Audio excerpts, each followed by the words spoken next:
The war on drugs, in my opinion, is a joke. All it's done is made criminals a ton of money, and I'm happy for it because I've profited from it. If it wasn't a profitable business, I don't think I wouldn't be in the market. If I become an illegal grower because of the government saying so, I don't want to lose my kids.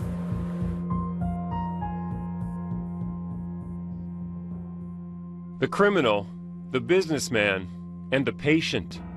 These are the players in Canada's medical marijuana world. A world that's about to get turned upside down. There'll be winners and losers, and I've set out to talk to them all. This is where I spend a lot of my time. First, the patient. When Stephen Stairs began using medical marijuana 12 years ago, there were only a few hundred licensed patients. Now he's one of about 40,000.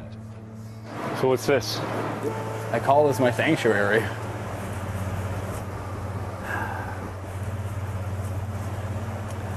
These plants mean the world to me. They mean the ability for me to see longer.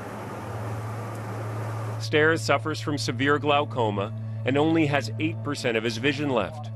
His doctor prescribed marijuana to slow the disease, and Stairs insists it's the only thing that's worked.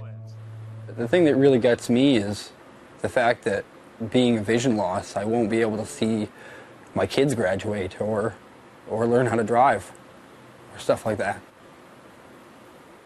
To see your kids do things. That's the hard stuff. That's the stuff that's hard to get by.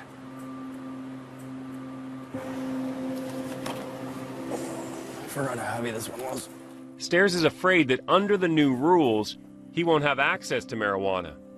After 9 years of growing it legally in his garage, he and all the small-time producers like him are being shut down. Instead, Stairs will have to buy from a large commercial grower who will produce the marijuana and ship it to him by courier. And so as one way of doing things ends for people like Stephen Stairs, there's a new and unlikely player in the marijuana world, the businessman. We should get PayPal set up. Daniel Petrov is going all in as he hopes to be the big winner in the new system. Petrov is desperate to land one of the lucrative government licenses. It's 89 million, fits an ounce perfectly. It would be fair to say that Daniel Petrov stumbled into marijuana. A serial entrepreneur, he's owned a restaurant and lounge, a laser hair removal clinic, and flipped houses for a living. In a world where most people you meet are evangelical about marijuana, he doesn't even smoke the stuff. For him, pot is a product. How much money have you guys sunk into this? Pretty much everything. I've sunk everything in this market. Everything I've had, I've even taken on a second mortgage just to put it into construction. So thousands, hundreds of thousands, probably. Hundreds of thousands, absolutely, as a team, for sure, absolutely. Otto. Hello. I was surprised to learn that Petrov's team even includes this man, Otto Fulprecht, a Harvard business grad and former pharmaceutical executive with 25 years of corporate expertise. I'm an entrepreneur, but Otto is the true businessman. You can think of this place as a marijuana startup. It's a great opportunity. I think the medical marijuana opportunity is a great opportunity. You're in the beginning of it being legitimized by the government and being accepted as a medicine. And you're in the beginning of people being able to come out of the closet and not feel bad about using a medicine or something where it was, they had to kind of not tell anyone and not hide it. Forget the gold rush. This is the green rush. Health Canada's own statistics project an annual market of $1.3 billion by the year 2024. By then, they predict medical marijuana users will number almost 500,000. I'm 100% that the medical marijuana business at the end of the day can provide more than money than anyone would need to live comfortably. So I don't really focus on, there is no target or number for me. I know this business will provide, but it's focusing on building the business. But if his business is to work, Petrov needs customers. The question is, will someone like Stephen Stairs buy from a government-licensed pot grower? I can't afford it. I can't afford it. We're looking at $40,000 a year. Like for you? Just for me. Where does the government assume that sick people around the country have liquidities just lying around where they can spend this money? Spend this money and just have no repercussions for how it affects their daily lives. Stephen Stairs is right that prices are going to go up. Even Health Canada predicts that's what's going to happen. Raise the price of anything and people get mad. Medical marijuana users are no different. It's corporate greed.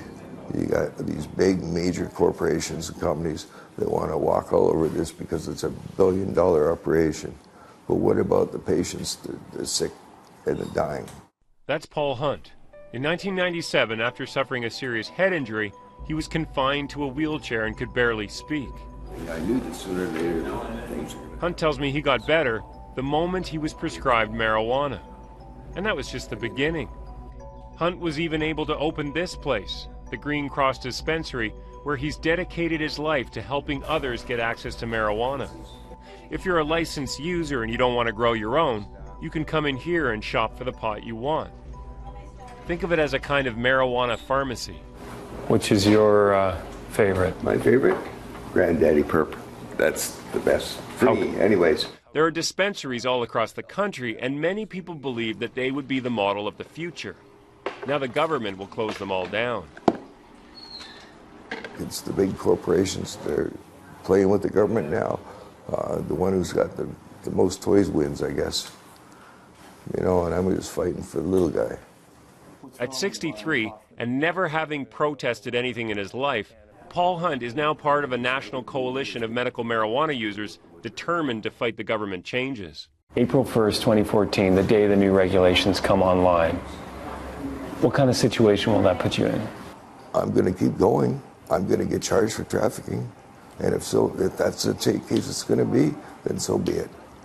Like, I'm standing my rights here. I'm a Canadian here, and I know that I'm allowed to grow medicine for my own well-being. So you'd go to jail? And if that, I will go to jail. For Paul Hunt, marijuana is more than a medicine. It's a cause. Are you going to go enjoy the downstairs? Yes. The coffee is flowing, and there's good company down there. Very good. And it'll be better now that you're going to be down there.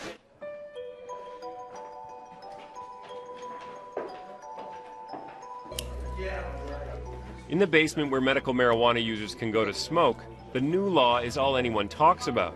There's fear and distrust. Government weed won't just be too pricey, they argue, but it won't be any good either. But it's more than that. The people here, they believe the government has no place in the rolling papers of the nation. Russell uses marijuana for chronic pain. Well, I buy off the street.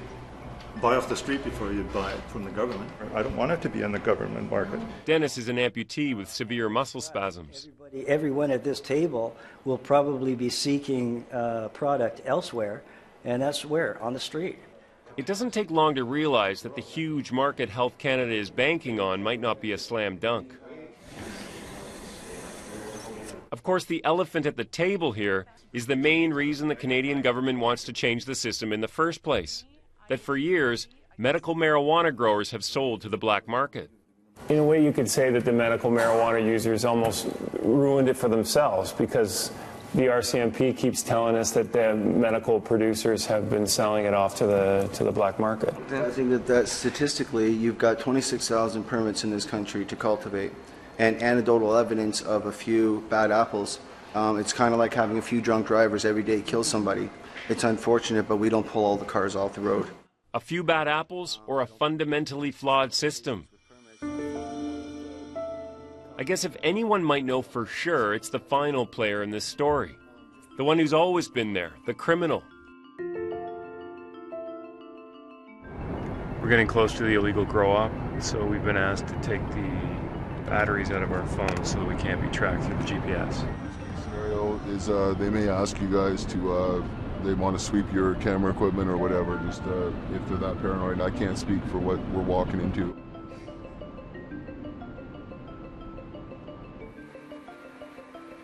The man who runs this illegal grow-up agreed to be interviewed as long as we changed his voice. He says, "You want proof that the current system is being abused? The market doesn't lie." What's happened is the federal government has allowed people to grow at will, and they're supposed to dispose of all their extra weed. Okay? I don't know anybody who's disposed of extra weed. All that's happened is it's ended up in the black market. There's so much supply, and there's only so much demand, and it's made the product price plummet. Yes, I still make great money, but there's not the money that there once was in it. It feels a little odd to get such frank economic analysis from a guy in a ski mask. I wonder what he thinks of the new government policy. What do you make of the government's plan to license big growers? Thank God for it, because there's profit in it for me. I'm happy that the government's going to get involved and make sure that this stuff's going for more expensive, because I can produce it cheaper and better than they can. Are you saying that with the new law you're going to make more money? You're in favor of it because you're going to get rich? Personally, I'm in favor of it because I'm going to make more money, you bet. My paycheck's going to double again.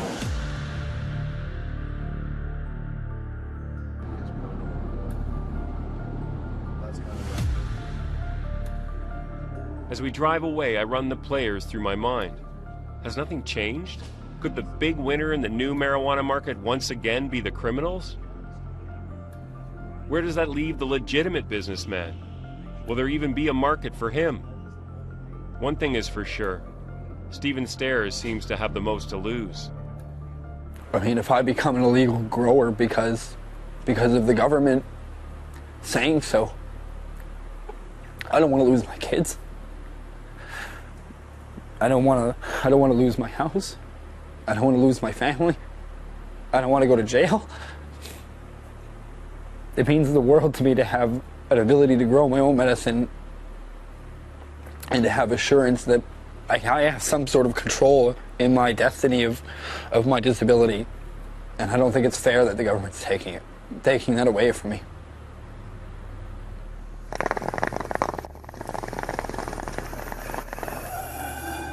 It's ironic that in a time when pot is more accepted than ever, we could be driving the legitimate medical marijuana users back into the shadows. I either keep growing or I go blind. The government's going to have to come to my door and stop me. They didn't come for 12 years. If they come now, that's just a slap in the face to every patient out there. Nick Purdon, CBC News, Winnipeg.